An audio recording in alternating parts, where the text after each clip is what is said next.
তুমি কি আল্লাহকে ভালোবাসো? আল্লাহকে তুমি ভালোবাসো? বলো আল্লাহকে ভালোবাসি।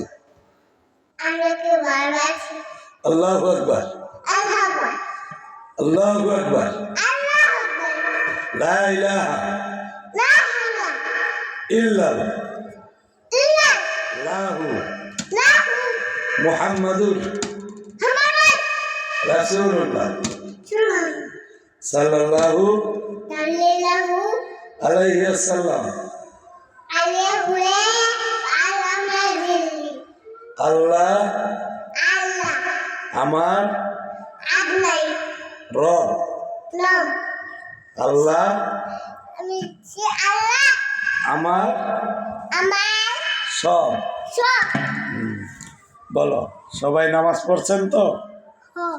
বলেন সবাই নামাজ পড়ছেন?